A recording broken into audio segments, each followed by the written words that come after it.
บายดี สวัสดีทุกท่านวันนี้พบกับพวกเราทีมงานศูนย์ที่ปรึกษาแท็กโดข้าพเจ้าสอนสวรรค์ ข้าพเจ้าสุภตา วันนี้เราสองคนเราอยากจะมาขอเชิญชวนทุกท่านเนาะที่ว่าเฮ็ดธุรกิจไม่ว่าจะเป็นธุรกิจขนาดน้อยขนาดกลางหรือว่าขนาดใหญ่เนาะทุกแขนงการของธุรกิจเลยเขาห่วงผู้ประกอบหลักสูตรการวางแผนธุรกิจและการเงิน ซึ่งจะได้จัดขึ้นในวันที่22 สิงหาคม 2019 นี้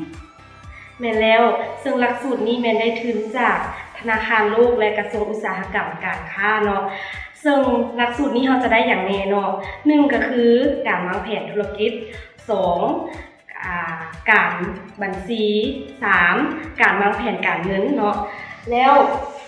เขามีปึ้มคู่มือหลักสูตรนี้เนาะมี3หัวเนาะก็คือการบัญชีเงินสดการวางแผนการเงินการวางแผนธุรกิจเนาะเจ้านั่นแล้วเนาะและจะได้พบกับอาจารย์ผู้เชี่ยวชาญเฉพาะด้านเนาะเจ้าของธุรกิจที่มาเป็นจะมาฝึกอบรมหรือว่าให้ความรู้แก่ลูกค้าโดยเฉพาะจุดประสงค์ของโครงการนี้แม่นเพิ่นอยากส่งเสริมให้ธุรกิจที่ว่าอยู่ลาวเฮาเนาะมีแผนธุรกิจเพื่อเอาไปดำเนินธุรกิจเพื่อขยายธุรกิจและก็เพื่อต่อยอดเนาะเพราะว่าส่วนหลายทางธุรกิจที่บ้านเฮาส่วนใหญ่จะเป็นลักษณะแบบครอบครัวยังบ่มีแผนดำเนินการต่างๆเนาะนั้นทานมาคุ้มครองนี้จะได้แผนธุรกิจหรือว่า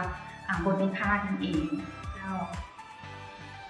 นอกจากนั้นเนาะก็ยังจะได้พบกับ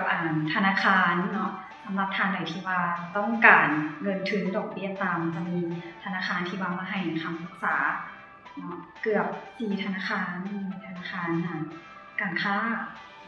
แล้วก็จะมีธนาลาวแมนซาคอมแบงก์แล้วก็เขามองน้ำ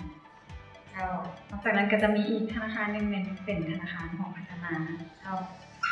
สำหรับช่องทางการติดต่อเนาะสำหรับท่านใดที่ว่าสนใจอยากจะเข้าร่วมเนาะช่องทางการติดต่อหรือว่าช่องทางการสมัครสามารถสมัครเนาะติดต่อกับพวกเราตามเบอร์โทรศัพท์เนาะเจ้า021485108และ55348238เนาะ